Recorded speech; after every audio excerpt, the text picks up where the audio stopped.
Welcome back to ESPN's Champ Week, presented by Principal and the 2019 New York Life ACC Tournament. Tonight, the night session, day 2 from the Spectrum Center in Charlotte. The Notre Dame Fighting Irish, having already knocked out Georgia Tech, advancing to take on Louisville. The Cardinals opening play tonight in the ACC tournament as the 7th seed. Earlier today in Charlotte, once again a team built a big lead and then had the other team make a run. Clemson once up by 16 on NC State.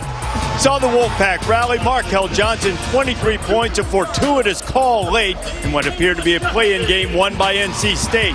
Then, later in the afternoon, Virginia Tech, behind Kerry Blackshear Jr., takes out Miami, 19-10 for Blackshear, who is playing as well as any big man in this conference right now. That leaves us with the bracket looking like this. North Carolina State is advanced to the quarterfinals. They'll take on Virginia, Florida State, and Virginia Tech. Louisville and Notre Dame that we're going to see. The winner has the right to take on North Carolina tomorrow night, and later we will see Syracuse and Pittsburgh. Glad to have you with us for the night session. Reese Davis and LaFonso Ellis here. Fonz, as we look at this game between the Cardinals and the Fighting Irish, we're going to see two of the most improved players in the country, including the guy who won the award for most improved player in the ACC. Louisville's Jordan Norris has had a fantastic year. Guy who could really score the basketball, 17 points per game. That's 5th in the ACC. He is terrific at getting downhill just like that, able to draw some contact and finish over the top. And if you leave him open from the outside, 37% from 3. But Notre Dame's John Mooney, that dude is a double-double machine. 19 double-doubles on the season, leads the ACC, has a nose for the basketball around the rim. One of the most improved players in the league. He can absolutely face up and score the rock. He's got to be huge tonight, Reese. Well, the Fighting Irish were a 15 seed, largely because the luck of the Irish, as it has pertained to injuries, has mostly been bad this season. Notre Dame has been decimated by players getting hurt, and that continued in the game against Georgia Tech. Nate Laszewski, the freshman forward, was having a standout game, 14 points, but bruised his lower back on that fall. They kept him iced. They tried to keep him stretched out. Allison Williams with Mike Bray with the latest on Laszewski. Coach Bray, you have dealt with injuries all year. Nate Laszewski, the latest to go down yesterday. Good news, he will play, but how do you manage that, especially in back-to-back games like this? Well, I think because he played so well, he's so excited to play. We'll get him loose. We'll start him. Hopefully he can give us more minutes than yesterday, because he was awfully good for us. But we got 8, and all of them are going to have to be ready. Can you convince Louisville to play 4-on-4, you think? Yeah, I know. We went 4-on-4 in practice the other day. That's about as deep as we get, but certainly was excited about our guys yesterday winning a game down here after a tough regular season, to come down with a clean slate and play well and get a win and stay alive in this tournament. Hopefully we can keep growing up before this thing ends. Mike, thank you. Bray's had a little tournament magic, won this event in 2015. Their record in the ACC tournament under Bray, 9-4. We'll tip from Charlotte shortly. Now back to the studio and Kevin Connors. Kevin? All right, Reese, thanks so much. Notre Dame and Louisville is the opener tonight. We've got Syracuse and Pitt in the nightcap, and major news there. The Orange will be without their star, Tyus Battle. Dallin, this is a team that's lost 4 of 5 games to end the regular season. Where are they going to miss him the most? Well, offensively. They're an offensive team that can be challenged at times, and they need him. But in those last 5 games where they've struggled, he shot 36%. He's getting to 17 points, but he's very inefficient. When you take that out, other guys are going to have more shots. But will they make those shots? I don't think so. Well, I think you also go back to pace of play, right? When you talk about Syracuse, in the games where he performed well, they were up-tempo against Duke, against North Carolina. Of course, they won the game in overtime against Duke. I think he had 32 points in that game, 29 against North Carolina. That's when they were free in the open floor. Without him, I think it becomes a slower-paced game.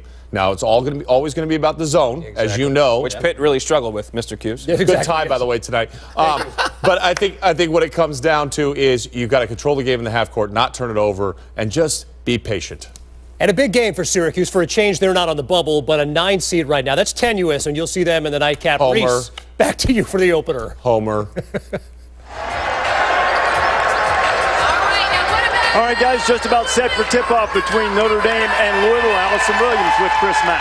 Coach Mack, last time you played Notre Dame, you said you had to battle mental demons as much as you had to fight the Irish. How much more confident is your team this time facing Notre Dame? I think we gained a lot of confidence our last 2 games. Obviously win one, and then playing Virginia down to the wire. I think gave us a shot in the arm that we needed. Chris, thank you for the time. Reese, back to you. Allison, Chris, thank you very much. As you look at Jordan Wara, who's averaging 17 points per game, there is Leshevsky, who will get a start. Allison mentioned the confidence that Louisville's had to deal with. The Cardinals have lost 4 of their last 5 games, that only victory coming 10 days ago against Notre Dame. But they did play well against Virginia. A little bit of a false start. That'd be a 5-yard penalty if this were football from Malik Williams jumping quickly. But Notre Dame controls it. Prentice Hub, the freshman point guard. In fact, the Irish will start 3 freshmen tonight, along with the juniors John Mooney and T.J. Gibbs. Mooney, first shot of the night, rolls in a 3. Fine. Well, we talked to Mike Bray about that before the game. He said at times he's a little bit passive and hesitant to take that shot, but that time surveyed the floor, hands were down, had space, and able to knock that one down. 38% from 3 on the year. Starting 5 from Louisville, a couple of graduate transfers in the backcourt, and Kristen Cunningham and Quan Four. Four has struggled offensively and continues to do so, missing his first shot of the night. And Notre Dame wants to get it out and be able to score before Louisville can set the defense. Leshevsky, playing with that bruised back, misses his first shot of the evening. It's going to be important on missed shots that Louisville gets out and run and look to attack in transition. Look for offensive rebounding for Louisville would be a huge factor for them as well. Thor, who was scoreless Saturday against Virginia, has missed his first 2 shots. Neither were bad shots, just didn't make either of them. Yeah. Here's the freshman Dane Goodwin. Hub, who's just continued to get better and better, but that is the area of his game that needs improvement, is perimeter shooting. But he has been steady, as Notre Dame, a team that typically stays old, has had to throw a lot of young guys into the fire this year. Absolutely. This will be a great experience for them going forward. Jordan Wara with his first bucket right at that foul line area against the zone. Well, you and I have talked about it, Reese. The best place against the zone to get the basketball is at that ACC area. Chris Mack said he's going to put his best player at that spot. That time it was Jordan Wara. Okay, what does it take to make productive plays from that area? Because it seems like an easy thing to do. You got to be able to make good decisions when you get there. It helps if you can make that 15-foot jump shot. You have the ability to be able to put it on the floor and make plays for yourself and your teammates. And so the perfect person to do that for Louisville is Jordan Wara. Mooney, and very similar to the shot yesterday that he made when Georgia Tech was making a run at them. Just a little jab and going right over the top, and Mooney has all 5 Notre Dame points. Folks, watch as John Mooney turns around. This is a great move for any bigs at home. When you turn around and face, it forces the defensive big to put their hands down, which gives you a window to get that shot off over the top. And there's no one better in the country at that shot than John Mooney.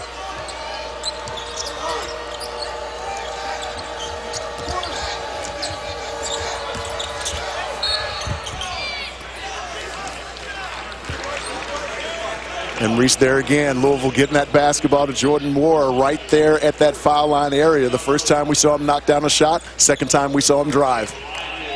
Very well executed here early against that 2-3 zone of Notre Dame. And he's scoring 17 points per game. That's 11 and a half, a little better than that, actually, more than he scored a year ago. But the reason he's on the floor, I mean, you always hear coaches say things like this, is because he started showing more effort on defense with a coaching change this year. Chris Mack told him, look, the reason you didn't play as much as you wanted to last year, you know, is no big secret. You got a guard. And the minutes are way up. So, too, has been the productivity on offense as Notre Dame comes out as it did yesterday. Red hot as Gibbs knocks down a 3. And the Irish want to stick around Charlotte, they say, for another day or so, out of the gates quickly. And that's a big 3. 4 of 16 for T.J. Gibbs over 2 games until he went 1 for 2 from 3 against Georgia Tech yesterday. Wara answers with a 3. Tell you what, that kid's shown us every aspect of his game. The 15-foot pull-up, the drive, and now the 3-ball where he shoots 37% from the 3. Fons, you were right on it, identifying the stars. Both Mooney and Wara off to great starts, and so too is Gibbs. Gibbs is so good when he's in attack mode, and you can just see it in his eyes right now. Hit the early 3, and he's looking to be aggressive, putting it on the deck. That's a good sign for Notre Dame. And Notre Dame has had a lot of postseason success in recent years under Mike Bray, but barring some type of miraculous run in this ACC tournament, they're Season will come to an end when the tournament does, and Jordan Wara has designs on making that tonight. As that ball goes to the baseline, Jordan's just finding a little seam over the top. The opposite side guard has to take that one away and force Louisville to skip it across the floor. That's a little too easy here early. Notre Dame's up on Wara 10-9, and now Jordan has a rebound, and he'll take it himself. Kristen Cunningham. Goodwin has it for the Irish. So far, Wara has been the extent of the Louisville offense. Pretty lethal, too. Yeah. Trying to get Dwayne Sutton going. You see him guarding Hub now. He's struggled of late. Leshevsky's going to try it again. He's 0 for 2. Wara might as well. And why not? 33 is feeling it. He's got a dozen out of the gate. Tell you what, man, when you can make a couple early, Reese, and see the basketball go down, now it opens up your confidence from the perimeter. That's exactly what's happened for Wara. And you have the 10-second call, the good pressure from Kristen Cunningham. And how about back and forth these guys go? Absolutely. A little step back three there for TJ Gibbs. And Jordan Wara comes down and say, I'll match your three. Jordan Wara off to a huge start in this first half. Welcome back, folks. Louisville up 2. Sometimes you just have to do it all by yourself, and Jordan Wara's got off to a tremendous start. Knocks down a 15-footer, raises your confidence to be able to knock down a 3. He's got 12, folks, of the 12 Louisville points on the night. I was looking up at the stats board in the corner of the arena. He has every stat except for 1 rebound and 1 assist for Louisville so far, and he came into this game having shot just 27% over his last half dozen games from 3, but apparently a few days off straightened that out. Dwayne Sutton still not straightened out. He shot that one from 23 feet, and it went about 26. You're saying they need to adjust the basket a little bit? No, I'm saying it was a little long. Okay. Very good player who has struggled recently, offensively anyway, for Louisville. Picked up his dribble too soon. Mooney steps up. Stephen Enoch, who's in the game, split time at center for Louisville, has his first rebound of the night. Sutton drops it for Cunningham. Cunningham nestles in a 3 in the first non-Wara points of the night for Louisville. Yeah, Louisville's doing a really nice job on dribble penetration. Next guy over, filling in behind, and that's how they're able to get those wide open 3-point shots. Well done by the Cardinals here early. Well, Cunningham was a great find for Chris Mack, a graduate transfer from Samford in Birmingham, Alabama. He's the all-time assist leader there. Chris was going through a list of potential grad transfers online and found him. It turns out that his older brother had been a team manager at Louisville, so there was a connection. And he's been a great find for this Louisville team, Allison. He really has, Reese, and what's so cool is that as, you know, Coach Mack was going through this transfer portal and he sees the name, he sees the numbers at Samford with the assists, he said, I knew the type of player I was getting. I didn't realize the type of character that I was getting. He has been such an instrumental leader for this team, and he said he came into a group where there was no seniority. Everybody is really new to me, but he was such a quick learner with that magnetic personality. He proved himself in tough games, and his teammates have really just followed him. He has been a tremendous asset for Louisville. What's interesting about that, Allison, when they brought him in, they thought he'd be more like a serviceable kind of player, but he has made a major impact on this program in his time here. The guy who just got the last assist has a similar story. Ryan McMahon, a great 3-point shooter in the game, fed Enoch for that dunk. And there's Ryan, who's come into the game. He's a great free throw shooter, great 3-point shooter. Dick Vitale actually saw him play and was instrumental in getting Louisville to give him a chance. That was a great look. So Enoch for the dunk, and the Ville with a 7-point lead early here. A little inside screen there allowed Enoch to get wide open underneath the rim. Turned it over as Mooney was trying to go big to big to Juwan Durham. Cunningham lost handle. He gets it back. There's Wara. You might be too late. Oh, he missed one. Enoch, strong, and Goodwin's out of there with the board, and Gibbs going to try to push it and see if Notre Dame can get something quick and easy, but Louisville's back on D.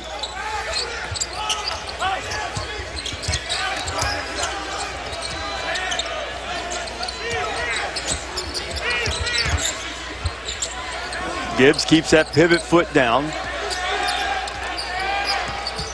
Prentice Hub gets in, draws the foul. Reese, what's happening right now is Louisville switching some of that ball screen action with John Mooney, and John Mooney is ending up with one of the shorter guards of Louisville on him. That ball's got to find him more quickly. And the other bigs, in this case Juwan Durham, they have to move up the line and get to the foul line area to give him some room to operate. And foul was called on Dwayne Sutton.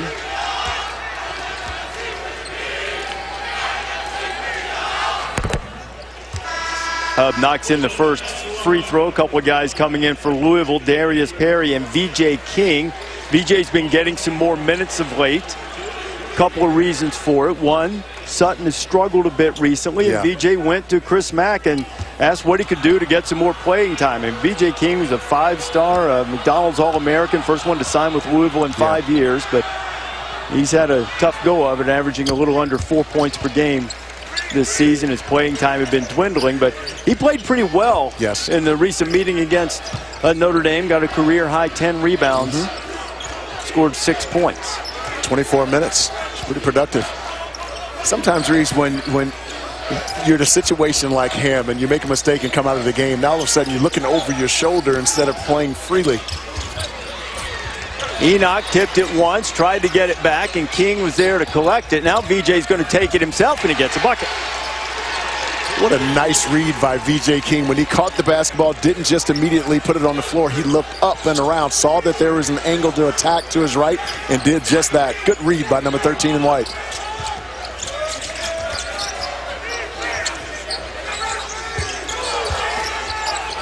Juwan Durham cut off by Enoch, and Perry's into the passing lane. Gibbs salvage it, getting deep in the clock. Gibbs let a long one fly, and Darius Perry coming back for Louisville. Notre Dame has now missed its last 5. Perry off the bench and into the scorebook, and that'll get a quick timeout for the Irish.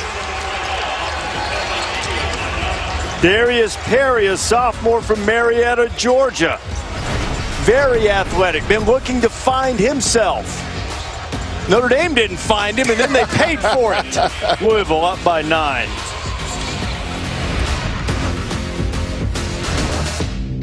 It is Champ Week. The Phillips 66 Big 12 Championship is on ESPNU. Oklahoma State and TCU. That game is in progress. Horned Frogs off to a good start in that one. They were among the last 4 in, according to Joe Lenardi. Later on, it'll be Oklahoma and West Virginia. And on the subject of bracketology, and our good friend Joe Lenardi. See where the Big 12 teams stand. Texas, who plays tomorrow, a 12 seed according to Joe. Both TCU and Texas among the last 4 in. In the ACC here today, there's been widespread speculation, Fonz, that Clemson loss would eliminate the Tigers, and that may well prove to be the case. But going into the tournament, Basketball Power Index still gave Clemson, even with a loss, an 80% chance of making the field. So hope is not lost for the Tigers, though I'm sure they'll be highly anxious over the next few days. Sure.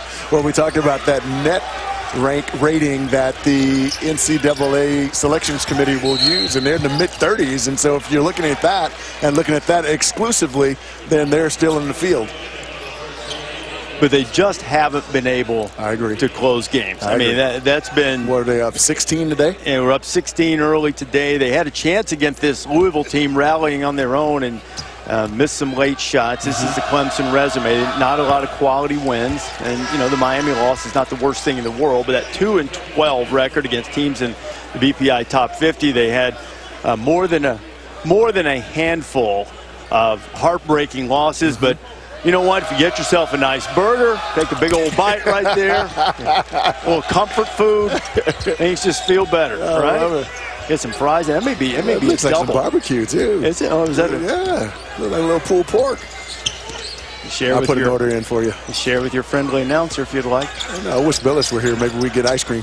It's the first time that's ever been uttered. I wish Billis were here. It's an uncommon sentence. Now he knows who loves him. Everybody, he would tell you. 23-12, Louisville, the big lead. Louisville, I mentioned earlier, they've lost 4 or 5. The only victory coming 10 days ago against Notre Dame. They've actually lost 6 of their last 8. The other win was that one against Clemson, and they were very fortunate to get out with that one as Mooney airballs a jump hook, and here come the Cardinals again. That was terrific defense by Malik Williams, number 5 in white. Perry, who had the dunk on the fast break, can't follow it with the 3.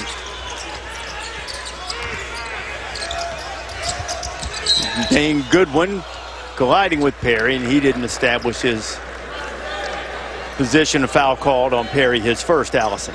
Reese, during the last timeout, Mike Brey telling his guys that while their offense is struggling, he needs them to really lock in on the defensive end and get a stop on a board so then they can get out and run a bit in transition, get something going offensively.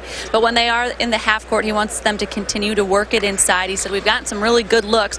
We just need to get them to fall. And you know he's saying positive over there, guys. He just kept telling them over and over, it's a long game.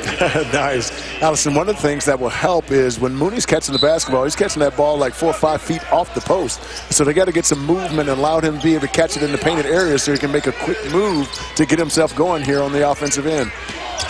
This young Irish team has been injured before the victory against Georgia Tech. They had lost 7 in a row. As Mooney having trouble around the basket, getting it to fall. McMahon's going to push it the other way. Yeah, Malik Williams' length at 6'11", 215 pounds. His length is bothering John Mooney on the interior. That's 2 straight possessions now. Perry going to try from 3 again and knock it in. Darius Perry off the bench with 5 points, and this has been a bit of a theme in the ACC tournament. This is a 20-2 run for Louisville. Team builds big lead and then has to hang on by their fingernails. Notre Dame experienced that yesterday, but they were on the other side of it, having built the big lead and had to hold on against Georgia Tech. E.J. King with the rebound. Williams wanted it inside. McMahon right over the top. He's long, and Krzyzewski and Williams were fighting for it. Darius Perry shooting 35% from 3. Louisville doing a really nice job of moving that basketball. Notre Dame's not able to get anyone to him quickly. And if you leave him open, he will knock that shot down. He's 4 of his last 8 from 3 over the last 6 games. He's been shooting it really well for the Cardinals. And Williams picked up that foul and went back to the bench. Stephen Enoch is back in. Notre Dame has missed 11 shots in a row, make it 12. And a foul on the inside, and consecutive trips. The 2 Louisville big men going to be called for fouls. Williams, who went to the bench, and Enoch comes in, and he picks up his first.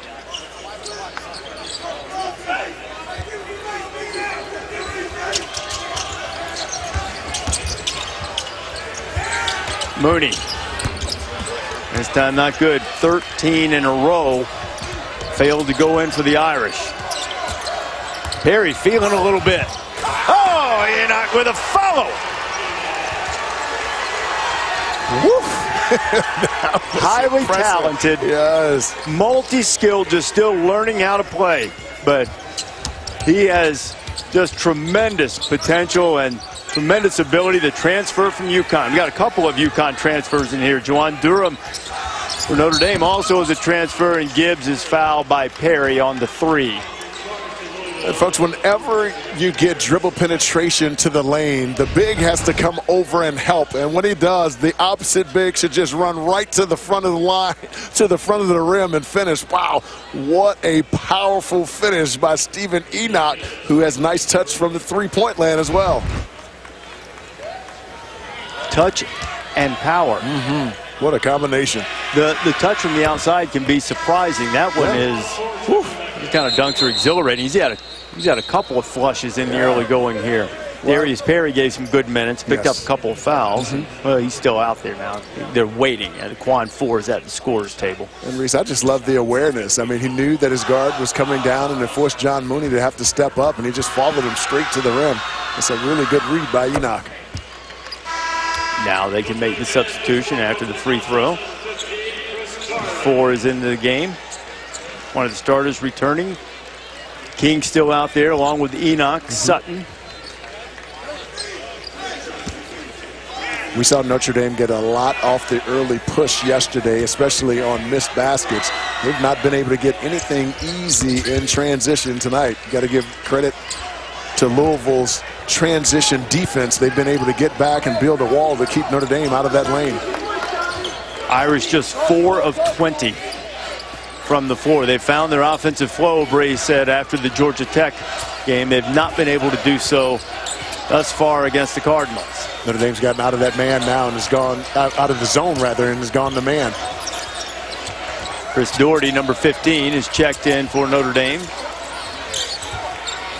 B.J. King, too hard off the back of the rim, and as poorly as Notre Dame has shot it so far, only a 13-point game, despite the fact that they're approaching 9.5 minutes without a field goal. Gibbs from the elbow. That'll knock the lid off of it. Yeah, what a nice read by T.J. Gibbs. A little escape dribble to his left to give him a little separation to get that shot off. A much-needed basket for the Irish.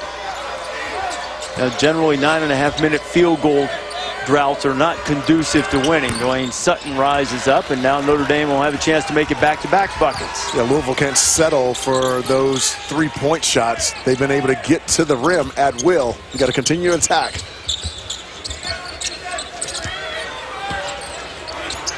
And Goodwin, who had 15 points in the opening round win against Georgia Tech. Mooney working on V.J. King. Yeah, but he gets that mismatch down there with a guy like V.J. King, who's 6'6", 3 inches shorter. He's got to go to work. Missed opportunity there for the Irish. And Enoch just backed Doherty down deep in the post and forced him into a foul. Louisville with an 11-point lead, and the Cardinals came out feeling it. Not only the starters, Perry came off the bench driving to the bucket, and the Cards trying to make some noise in Charlotte. Aussie, Aussie, Aussie! Oh! Let's go! Yes, sir! I told you! We have the greatest fans in the world! Yeah, baby! I feel sorry for all those guys who are on the bubble right now, but we're not. There's no reason for Randy Bennett to feel sorry for anybody. St. Mary's right? Knocking off Gonzaga in emphatic fashion last night. 11 tickets have been punched to the NCAA tournament. One more coming tonight from the Patriot League. Colgate against Bucknell. We have a vested rooting interest. No offense to Colgate, but your son Walter. Let's go, Bison. Remember the Bison. Let's go, Bison. Bucknell and Colgate going for that 12th spot to be playing in the NCAA tournament. Jordan Wara stripped by Dane Goodwin, but he's called for the foul. Well, coming up later on tonight, Pittsburgh takes on Syracuse. Pittsburgh beat BC to advance. Syracuse hasn't had great success in the ACC tournament, and there is a great possibility if the Orange are to win tonight, they will have to do so without Tyus Battle. Jim Boeheim telling ESPN that Battle has a bruised tailbone, and it'll be a game-time decision, but they do not appear to be optimistic that he will be able to go tonight. And look at the Tar Heels in the house. Cameron Johnson looking at his phone while Luke May is intently studying and getting a scouting report because it is North Carolina waiting. But actually, they don't have to do anything. They can just wait and see what Hubert tells them when he does a scouting report. Assuming Hubert's taking notes over there. Hubert Davis, our former colleague, who's been on Roy Williams' bench for several years and does a tremendous job for North Carolina. Yes, he does. Carolina getting a share of the ACC regular season championship, but a 2 seed, losing the one head-to-head matchup against Virginia. Goodwin, who had 15 yesterday, couldn't get that one to go down, and we have a whistle inside as Louisville did a great job blocking Notre Dame off the boards. Leszewski's called for the foul. That's his third. Yeah, it's been tough treading for Notre Dame on the offensive end. John Mooney got off to a terrific start, 2 for 2 from the field. Since then, 0 for 7. The offense of Notre Dame has really stagnated here. And the 3 fouls on Leszewski, too, not only difficult just from a foul trouble standpoint, but because of the bruised lower back he suffered yesterday. Mike Bray talked about trying to get him loose and hoping he could stay out there and play, and now he will almost certainly sit the final 5.5 of the first half and then still have halftime. See if they can get him loosened up and be able to play in the second half. Gibbs goes in, whistle, and EJ's going to draw the foul. It's one of the few opportunities that Notre Dame has had off the dribble to get into the lane. And that's why I want their early push for them, Reese, because they can catch that Louisville defense retreating, and that's the perfect time to be able to attack to get into the lane. Kristen Cunningham picked up his second foul. Gibbs in double figures. He's made all of his free throws, and now he hasn't. You just had to say it, didn't you? You just had to say it. Are you superstitious? Do you believe in such things? I don't, but he may. Well, he couldn't hear me. How do you know he can't hear you? He may have super hearing. It's a fair point. Gibbs 1 of 2. Lead cut to 12. Mooney's going to take a seat as Doherty returns.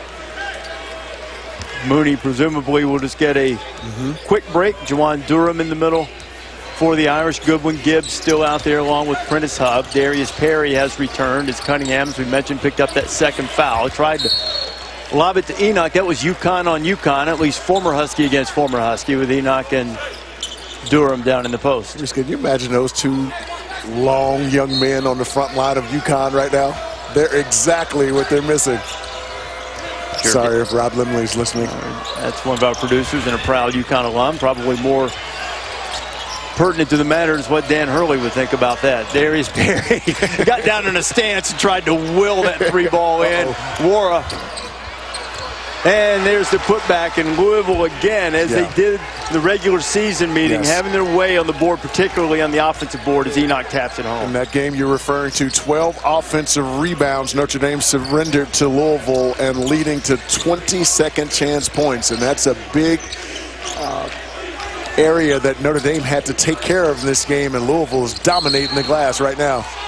No basket. Foul was on the floor before Durham scored.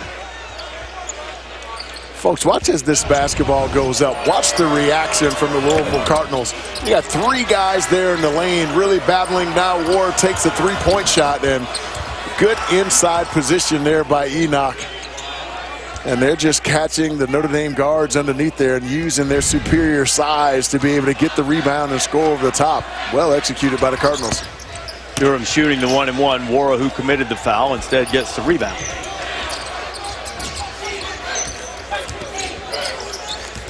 Perry pulls up. Enoch got the offensive rebound that time, but he did it by shoving Durham out of the way. Yes. That is against the rules, and he's called for it. And that's where Notre Dame really misses Laszewski, because he doesn't have the girth necessarily, but he's 6'10" with long arms. And yesterday at one point, Mike Bray had Laszewski, Mooney, and Durham all on the floor at the same time. And with those 3 on the floor, they are a much more formidable rebounding team than they are without. Durham makes front end of the 1-and-1. Next foul by Louisville, and the Irish will be in the double bonus. And Enoch went to the bench, so Malik Williams will return. Enoch has a couple of fouls. Durham makes them both. 12-point lead for Louisville. Big man's got a sweet touch at that line. 70% on the year, and he's 6'11". Unusual for a big to be able to shoot his free throws at that level. Wara rolling to the bucket and scoring again, Jordan Wara. A nice upstream created an open alley for Wara to be able to attack to his left. Wara already with 16 points. Goodwin lines up a 3. Great block out. That was like they teach you in basketball camp. They let the ball hit the floor and then picked it up. Yeah. You don't actually see that happen in real games very often, but it did. All Louisville so far in the first half. Here from Charlotte. It's a Cologne, brother. I love those guys, man. Wow. Yes, it's Cologne, Sean. It is. You should just tell them. Jean-Paul Gaultier, LaMail. Oh, now you're shilling to get something for free. I see how that's going. I thought you were just going to say it was just a natural aroma. Or Spice Bomb is the other. I love those guys. 2 of our great analysts. TJ Gibbs misses. The aroma coming from Notre Dame's shooting is not a pleasant one at the moment. I would agree. 5 of 25 now from the floor, and they've missed their last 12 three-point attempts.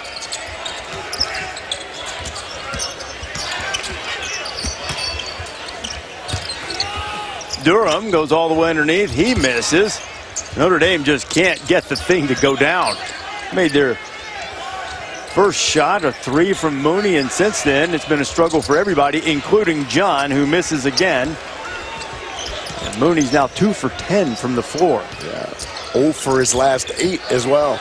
This is where Notre Dame has to get out and score. Turnovers, missed shots, they've got to push the tempo. We've not seen that with any consistency tonight.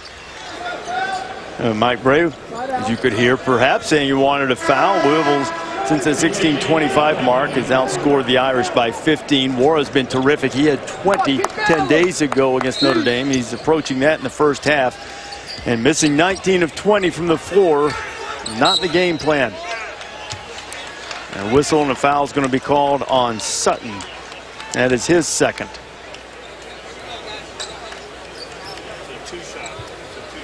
So we're in the double bonus now, and free throw shooting really has kept Notre Dame within striking distance. They've hit 8 of 10 from the free throw line.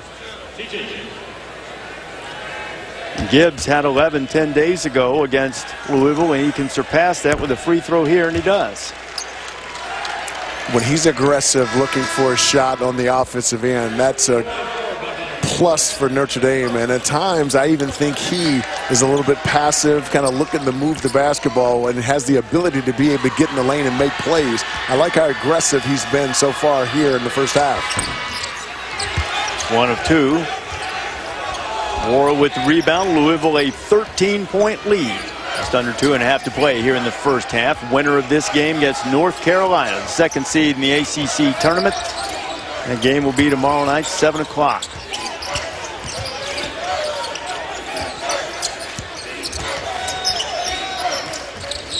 Darius Perry playing with the ball a bit. Turned it over. First turnover of the game for Louisville, and it leads to a Notre Dame bucket, a much-needed field goal. I love the pace by which Prentice Hub puts that basketball up the floor. For the remainder of this game, on turnovers and misses, Notre Dame has to push the tempo. The way Notre Dame shot, they probably feel at least somewhat fortunate to be this close as Durham collects the 4 miss. There's Prentice Hub. Around his back, Goodwin wanted to shoot the 3 and instead will settle for the elbow jumper, which rolls off. Wow, that touched every part of the rim. Here comes Perry. Malik Williams, big fella, showing off the touch. Offensive rebound from VJ King. King driving, he can't get it to go. Suddenly neither team burning it up offensively. Jordan Noir of Louisville had the first 12 points and gotten a tremendous lift off the bench from Stephen Enoch, Darius Perry, and VJ King, who've combined for 15 points in this game. But to your point, Reese, the offense has been a little stagnant as of late. Hub gets in the lane, and Durham with the foul. And Reese, that's what dribble penetration does. Even if it's shallow to the foul line area, you get all those bigs looking at the basketball. You can slip in behind it with an offensive rebound. Chris Mack uses a timeout before halftime. We'll be back in 30 seconds. Welcome back, folks. Louisville up 9. Let's take a look at how Louisville's been able to crack this zone. They threw it inside to Jordan Nora at the foul line area. Look at his eyes, reading, seeing if he has an angle. Defense backs up.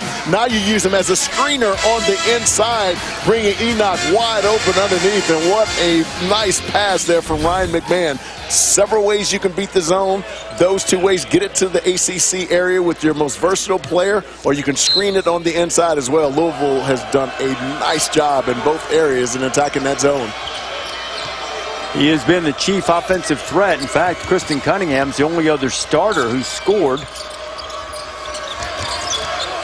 Great contributions to aid Wara off the bench. Now Williams has a huge height advantage on Gibbs. Let's see if he makes a move quickly. And instead, it's great defense in the post from Gibbs. How about T.J. Gibbs? I mean, manning up under there. He's only 6'3", 194 pounds, but he's smart. He takes the first bump, and anytime the officials will allow you the first bump, but as soon as you take the second one, it's an automatic offensive foul. Well done by T.J. Gibbs. Well, Williams has his second foul, both big men for Louisville, Williams and Enoch, with 2 fouls here in the first half. In the closing minutes, Chris Mack sends Joe Griffin, a sophomore from LaGrange, Kentucky, a walk-on into the game to finish up the final seconds of the first half. Sometimes, Reese, you want to play bully ball with that little guard. Sometimes it's better to just shoot it over the top. Leak had 8 to 10 inch advantage in height. Hub can't get it to go. How about Durham? And then V.J. King, an excellent defensive play in the block to stop Notre Dame at point-blank range. And another bench player providing a contribution, this time on the defensive end from Louisville, as they will go to the half with a 34-25 lead. Allison has Chris Mack. Thank you guys very much. Coach Mack, you held Notre Dame to about 22% shooting. What stood out to your defense? Well, just didn't like that last 4 minutes. You know, I thought for the most part we've been very cognizant of Mooney. I mean, they try to play through him a lot. He's a tough matchup, no matter if he's playing the 4 or the 5. So, you know, making his looks and being physical around the rim against him, really, really important. What bothered you the most in those last 4 minutes? I just think we turned the ball over way too much in times where, you know, we're just dribbling and lose it, and we can't afford to do that. We can't waste possessions against anybody, especially the last 3-4 minutes of the half. Chris, thank you. Allison, it had to be them because they had 0 turnovers for a long time, but they did have 3 in the last few moments. It didn't stop the Ville from having a 34-25 lead. Let's go to Kevin Connors in the studio for the halftime report. Welcome back to ESPN's Champ Week, presented by Principal and the 2019 New York Life ACC tournament. You just saw the Leprechaun pumping some iron, and Notre Dame's going to have to muscle up against Louisville's Jordan Wara. Went for 16 in the first half. Cardinals also did a good job on the offensive glass, as they did in the meeting 10 days ago, and as a result, Louisville has a 34-25 lead. The winner of this game will move on to take on North Carolina tomorrow night. The Tar Heels, the co-regular season champions, and the 2 seed here in the tournament. Syracuse and Pittsburgh coming up a little bit later on. We've got a second half to play here, Fonz, and right now Notre Dame's going to have to find some way to have some offense against this Louisville team. Absolutely. This Louisville defense has been outstanding. Held Notre Dame to 2 of 17 from the 3 in the first half. But the other area that Louisville's been able to dominate is on the offensive glass. Watch as this basketball goes up, folks. 3 guys running to the rim, missing blockouts for Notre Dame, and then on the kick out in the 3. Now Jerron Durham, the big, has to leave. Stephen Enoch, number 23 inside, has a mismatch with number 23, Dane Goodwin. He's no match for him on the interior. 8 offensive rebounds in that first half led to 6 second chance points. Notre Dame's got to do a better job boxing out, keeping those guys off the glass. As we start the second half moments ago, Allison Williams spoke with Mike Bray. Coach Bray, when the shots aren't falling quite like they were yesterday, what do you tell your guys at the half? You know, we at least defended a little bit there to give ourselves a little life, but they're really good defensively, and we're going to have to find a way to score. Maybe we can get some stops and run a little bit, but we're going to have to make some open looks to get back in this. What will be the key if you are having to play some half-court offensively to get some better looks? Yeah, I mean, we've done a good job throwing it into Johnny and them kicking it out to shooters. We're going to have to make a couple of those threes to make a run. Mike, thank you. Thank you. And Allison, Notre Dame did outscore Louisville 13-6 over the last 8 minutes to cut into that lead a little bit, but in the first 12 seconds of the second half, both Prentice Hub and Dane Goodwin have picked up fouls, and Jordan Wara goes to the free throw line, and he's up to 18 points. Yeah, he was magnificent. Made 4 of his first 4 shots there in the first half. Literally had Louisville's first 12 points in the game. Louisville does have a handful of guys playing with 2 fouls, including Kristen Cunningham, the point guard. Wara knocks it away from Mooney, and Mooney's going to, they call a jump ball. Let's see if he got the timeout called first. And possession arrow is going to let the Irish retain possession. Mooney was trying to call a timeout, but the officials ruled it tied first. So we'll continue to play. Shot clock 13 seconds. Now we'll adjust the throw-in spot for Dane Goodwin.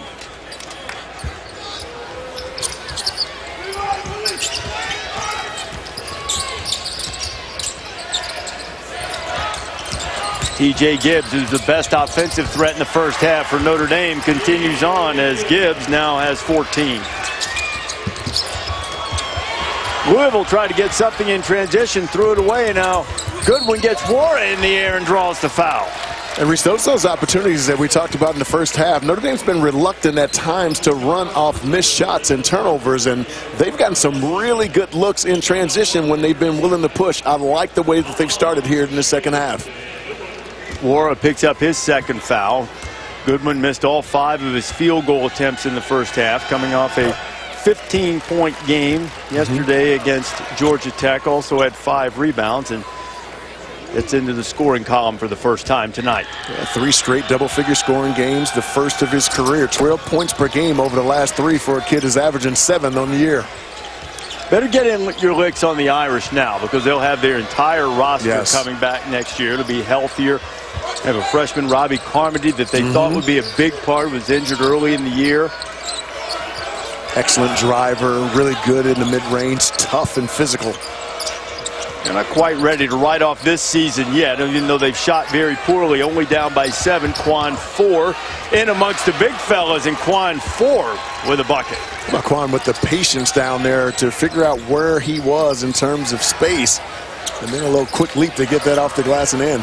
Good patience. And he struggled offensively and gets his first field goal of the night. It wasn't easy with all those big fellas around him giving up the height, but he's a tough defender, one of the best defenders on Louisville's team. You saw him dealing with Mooney. Durham slips to the basket, and Juwan had the flush. Juwan read that beautifully. Louisville likes to jump out and hard hedge, and he could see that happening. He just slipped to the rim. It's a beautiful find underneath as well. Malik Williams didn't come all the way across to the post like he really wanted that. Right. Wara from the elbow, and Jordan's up to 20. 4 quick ones here in the second half. Louisville's leads back to 9 in the opening moments. Wara, the most improved player in the ACC this year, elevated his scoring average by a little over 11.5 points from last season. Scored better than 17 points per game. Had 20 in the first meeting against the Irish and 20 tonight. And a freshman, Prentice Hub, sends it on the way, and Wara might be on his way to a double-double, collecting another rebound. Quan 4. Sutton with the foul. Sutton with another foul. Dwayne couldn't get either one to go, so they'll start again. And Wara, that'll go. That's now 10 offensive rebounds that have led to 8 points in this game for Louisville. Jordan Wara with 22 of the 42 that Louisville's put up tonight. Gibbs gets to the basket. It rolls off Malik Williams, and here come the Cardinals. Kristen Cunningham. Sutton. Dwayne just can't quite find the range right now. Been a really good player for them offensively this season, but over the last 6 games, scoring about 6 points per game, shooting well under 30%, way down from the numbers he had put up previously. Durham tries to roll one in. Yeah, never really got his balance when he was turning around into that shot, and that's a difficult shot to make when you're off balance. 11-point lead for the Cardinals. Get that ball to the ACC area, either off the pass or off the bounce, and look to attack. Wara over the top. It's a little long now. Sutton, that might get him going. A little follow flush is good for what ails you.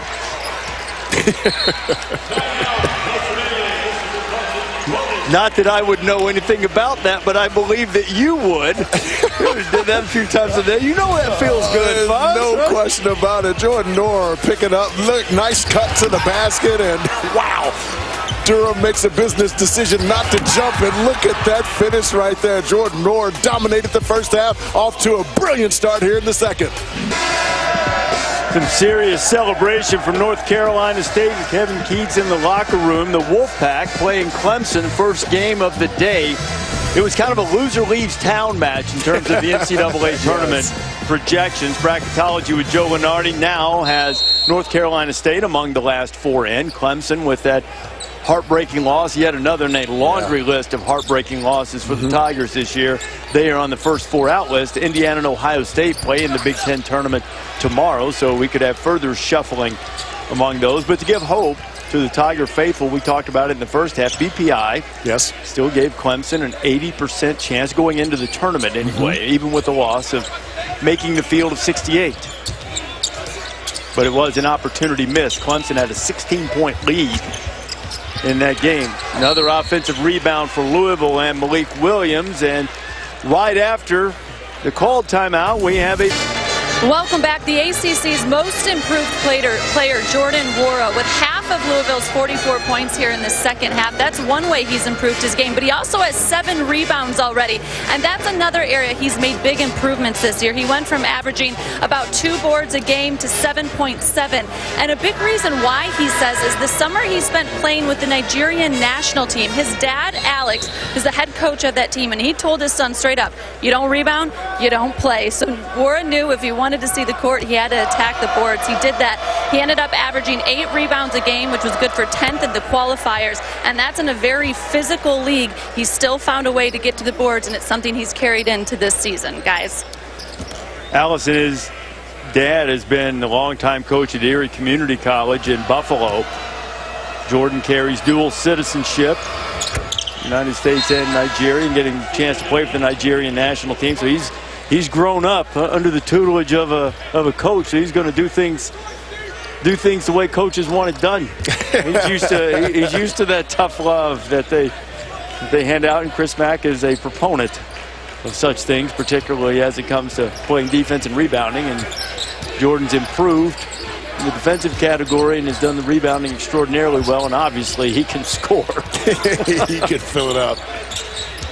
TJ Gibbs has scored tonight. He has now 16 for Notre Dame, so he has almost half of their points. It's basically been a 2-person offensive show for these two teams. Yeah, and he has been very aggressive tonight. I love the mindset TJ is coming to this game with. But for Notre Dame to get back in this game and win it, John Mooney's got to get started. He's 0 for his last 10 from the field after starting 2 for 2 early on. Ryan McMahon with a long 3, and the lead balloons out to 16.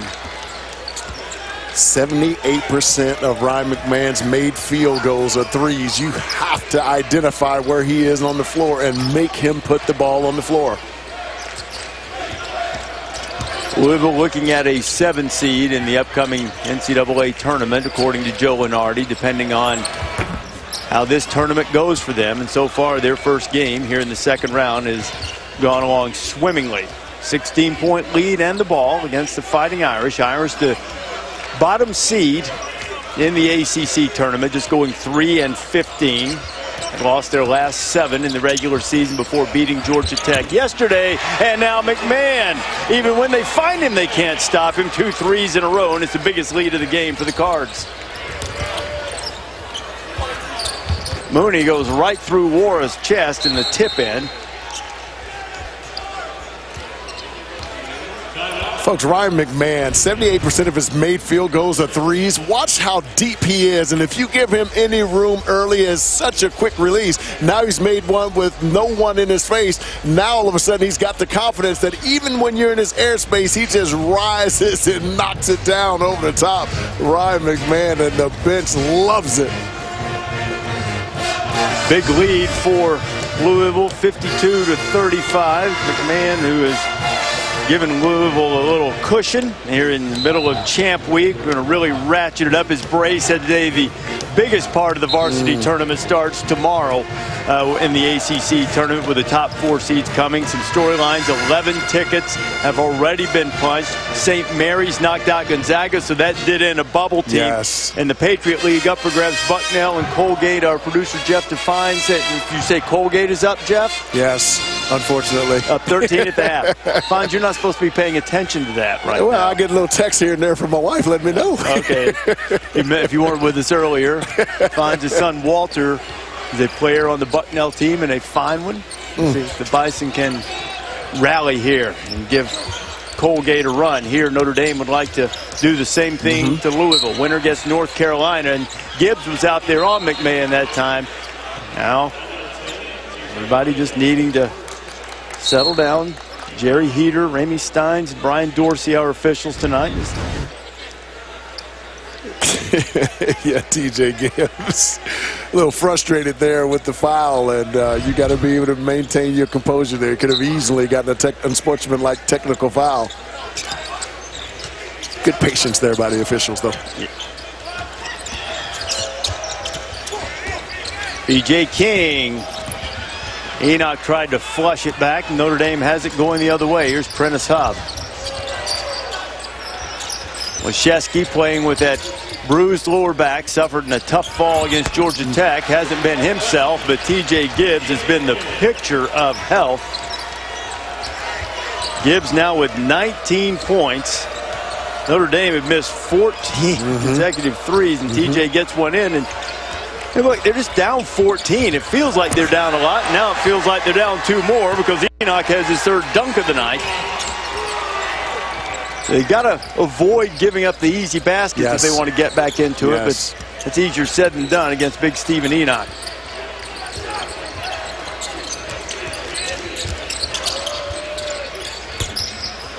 Tough shot there. T.J. Gibbs perhaps feeling a little pressure to keep it going. McMahon from deep. And fouled. And that is the last thing you want to do to a guy who's shooting 95% from the line, 53 of 56 on the season. Wow. It's pretty good. Yes, it is. You know what I love about him last year in several games that I would see, he'd obviously be outmatched in terms of size and quickness, and teams used to take advantage of him, whether they're posting him or isolating him. This year he's really accepted the challenge defensively and has been able to keep guys in front. So I love the improvement that Ryan McMahon has made. Well, he's not the only guy. They're top 10 in the country in free throw shooting. 8 different guys shooting at least 70%, get a decent percentage of their points from the free throw line. But Ryan's sharp eye at the free throw line leads the way. Now 55 and 58. This would be, they can maintain this pace for the rest of the season. It would be a Louisville school record for team free throw percentage of the season. McMahon makes all of them. They've made all but one tonight. 12 of 13, and Louisville's lead is 57-38.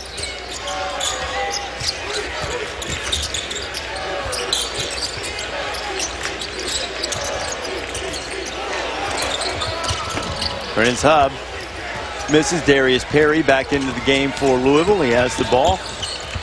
Enoch has deep position, and Chris Doherty's into the game, and he reaches around and is called for the foul. I love what Stephen Enoch is doing, though. He recognizes that he has a size advantage reach, and he's running right down the middle of the floor and just sealing right inside, right at that restriction area. That's a tough place for a defensive player to know where to guard. Do you front, do you side, or do you stay in the back? And Stephen Enoch's doing a nice job of sealing them inside. Mike Braid has had a quick conversation with John Mooney, who had his back turned and didn't see yet another 3-ball rain in. Ryan McMahon continues to shoot it brilliantly. He's got a dozen. And this thing is starting to get away from the Fighting Irish. Nate Leschewski, guarded by War on the baseline, got loose. Doherty puts it up, and he'll go to the free throw line. Louisville is having a spectacular night, perhaps starting to get North Carolina in its sight. Up top, Enoch with the flush. They are right on target. Tomorrow in the ACC tournament, the top seeds debut. Top seed Virginia won this tournament last year. Co-regular season champions with North Carolina. Probably getting Louisville in the next round. Duke awaits the winner of Pittsburgh and Syracuse as the 3 seed. And Florida State will take on Virginia Tech. Fiondu Kabengele, one of the unheralded stars in this league, but he is an emerging one. This is the way the quarterfinals will match up. Now, if Louisville hangs on to this lead, and should Syracuse beat Pittsburgh as expected, though we're waiting to see for sure where the Tyus battle can go, those two teams split with Duke and Carolina in the regular season, both winning on the road. Wow. Louisville went into Chapel Hill and put a whipping on Carolina. North Carolina's season has changed from that point, and they returned the favor in Louisville. And Syracuse, as well documented, beat Duke Cam Reddish out of that game. Trey Jones was hurt early in it, won an overtime affair, and then Duke without Zion Williamson went back and beat Syracuse in the Carrier Dome. So if that's a matchup we get, though Pittsburgh would certainly like to have something to say about that, and Notre Dame hopes to have something to say, but what Dwayne Sutton says is that he has a 3-ball and the lead is 24. Yeah, Notre Dame's rotations have been late, and Louisville has taken advantage of that by knocking down some wide open shots.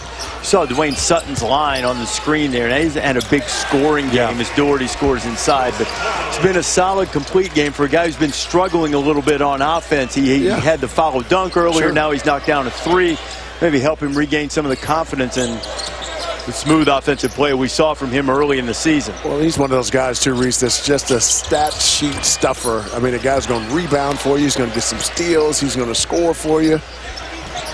And when you don't see him dominating all boxes, you know that he's not present in the game, and he's been terrific tonight.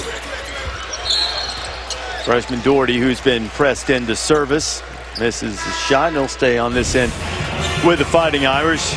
There is the Orange getting ready for Pittsburgh, longtime foes when they were both members of the Big East.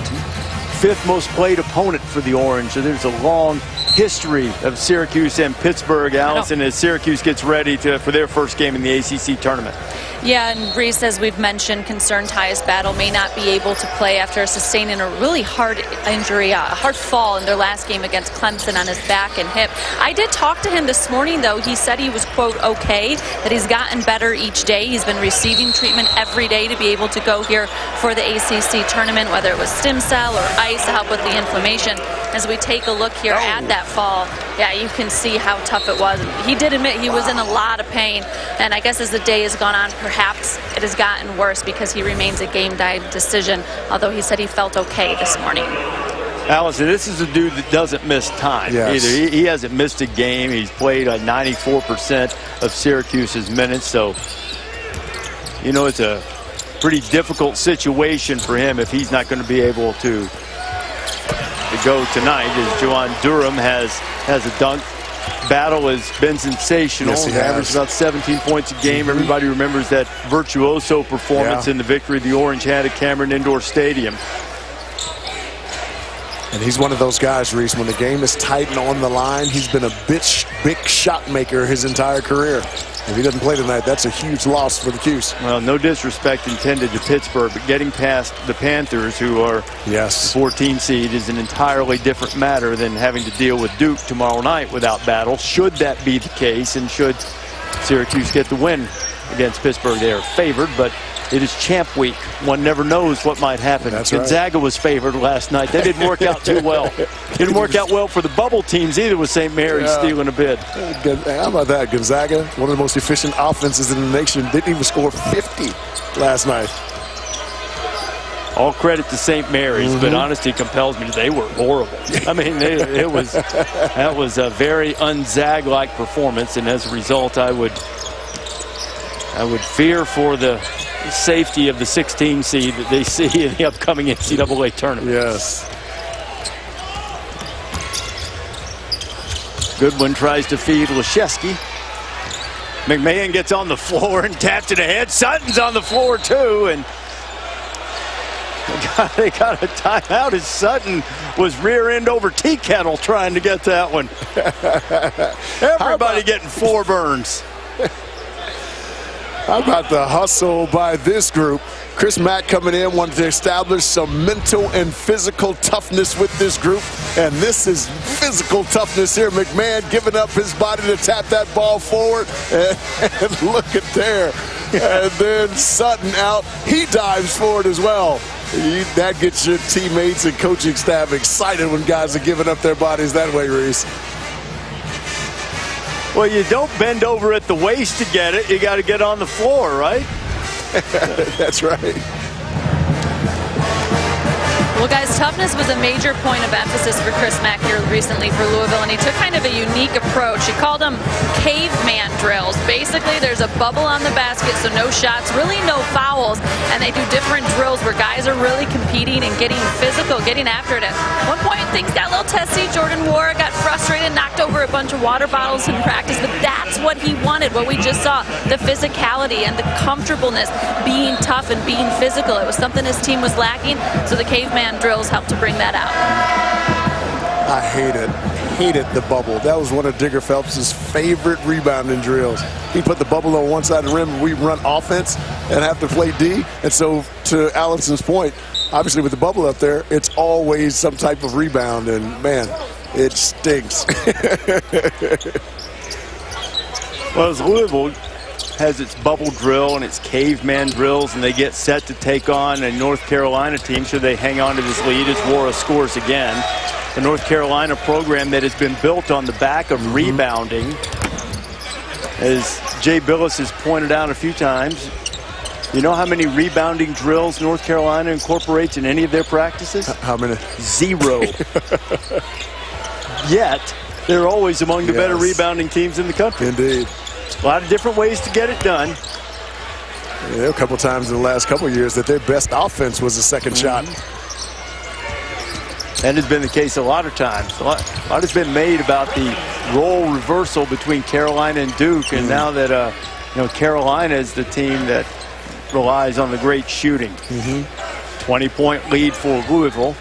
That is why we are digressing into bubble drills and unfrozen caveman talk. B.J. King misses Mooney with the rebound. Boy, John's had a rough go. He scored the first 5 points for Notre Dame and hasn't scratched since. Just 2 of 12 from the floor. And Wara is called for the foul, trying to deal with Hub. Notre Dame down by 20. Louisville close to moving on. Thank you, KC. Giving me hope, baby. Well, you said that the Bison been a second-half team all year. We have, yeah. We were down plus 20 to Army on the road, came back and won that bad boy by 1. We were down 12 here and giving ourselves a chance. Kimball McKenzie has caught fire here, one of our best players, and so that's a plus for us. John Mooney open to catch a little fire. That is the one time it is completely appropriate for an announcer or analyst to say we. When it's your son playing, it's we. Yeah. From Bucknell. I learned that from Dockage when Little Dockage was at Boy, you have uttered a couple of phrases tonight rarely heard in the English language. I learned from Dockage being the latest. That's my guys, man. Mooney rolling to the basket, and it was rejected by Malik Williams. Reese, that's a microcosm of what it's been like for John Mooney ever since he scored those 2 consecutive baskets early in the first half. He has had a challenging time scoring for the Irish. He's had a terrific year, but he's had a couple of tough games of late. Had a 1 of 11 game against Pittsburgh, and now 2 for 14 tonight.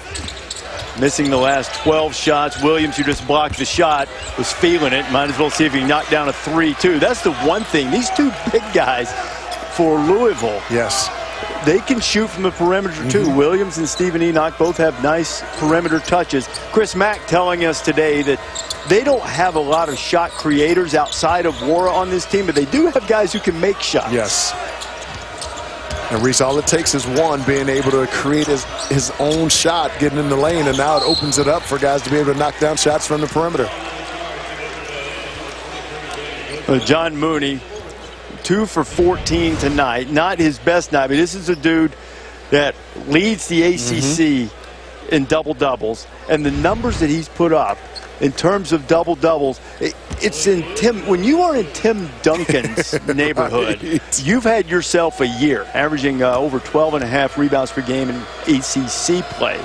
We joked earlier, we saw him get a double-double, you and I, against North Carolina earlier, and I joked that John Mooney just gets all of the rebounds. And he hasn't made many shots tonight, but he is in double figures in rebounds again, Allison.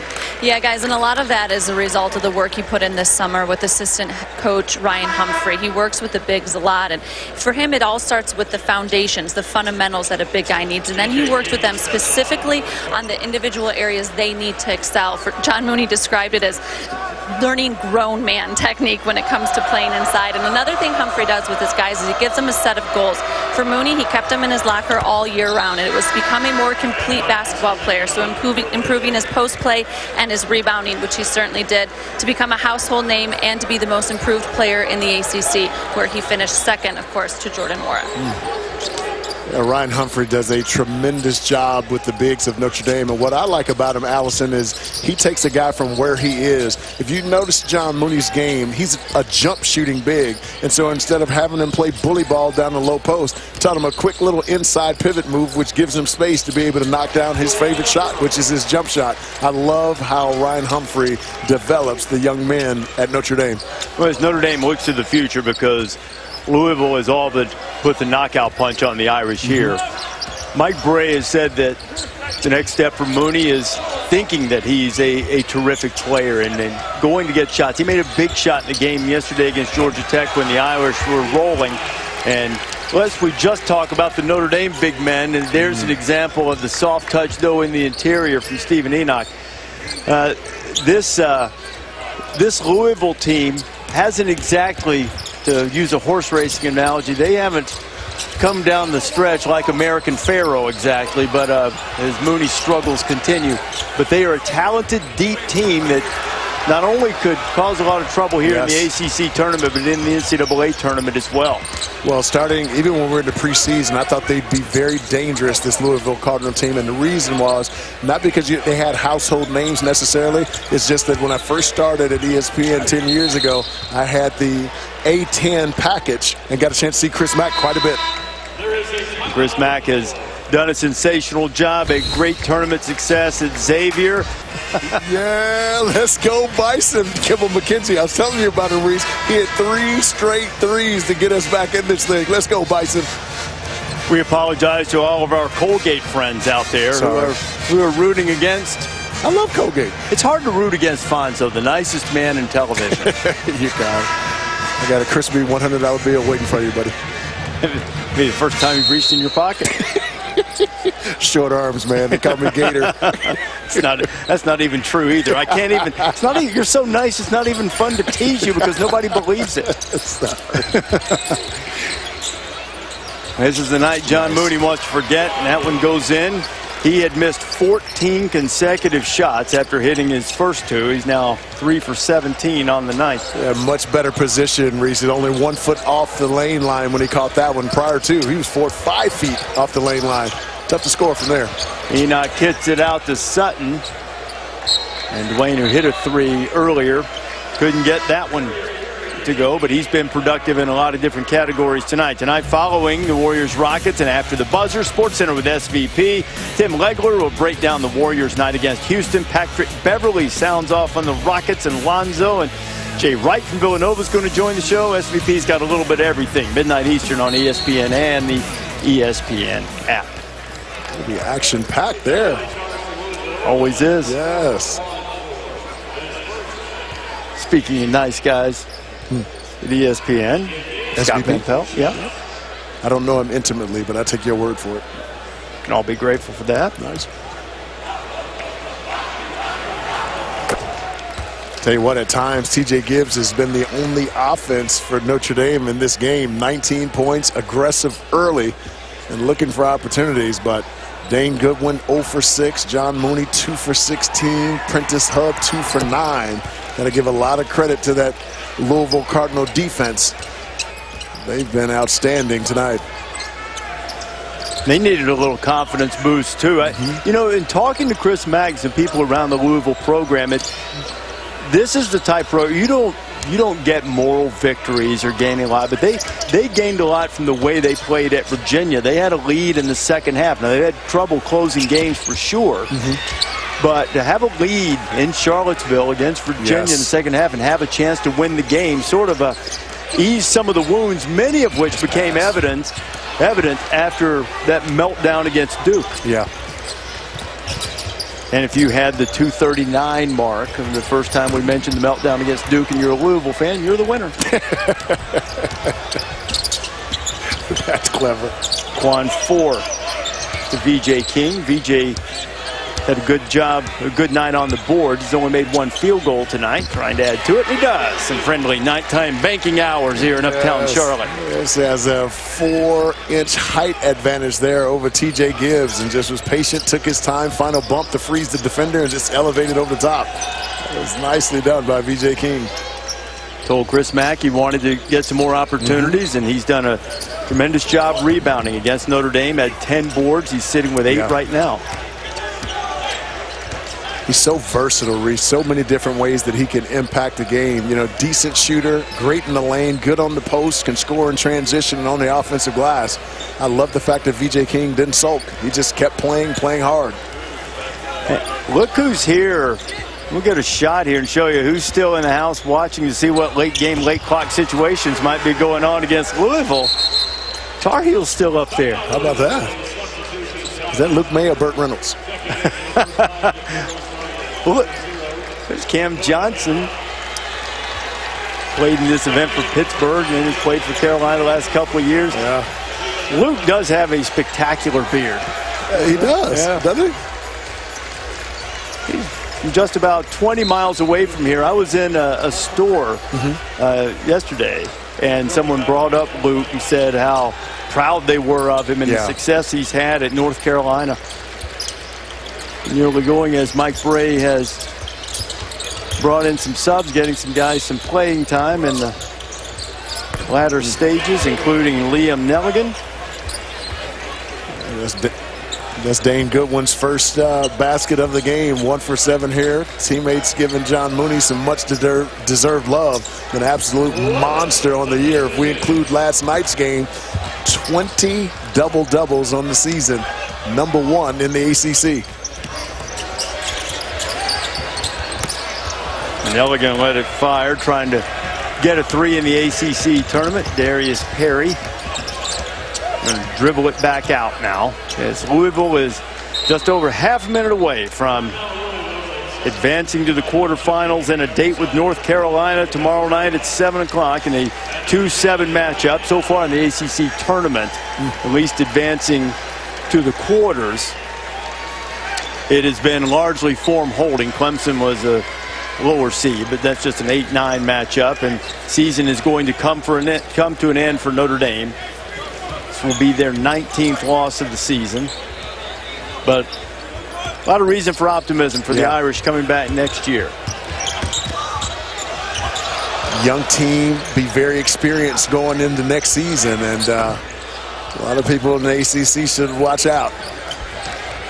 Notre Dame had a 10-6 lead early in this game. Louisville answered with a 22-2 run and really never looked back. Notre Dame never really got back in it, and the season will come to an end as the clock strikes 0, and Chris Mack and Louisville, they move on to the 3rd meeting of the season against North Carolina tomorrow night in the quarterfinals, with an impressive and emphatic victory for the Cardinals as they win it 75-53. That leaves one more game here in the second round, Syracuse and Pittsburgh. That comes up in just a little while on ESPN2.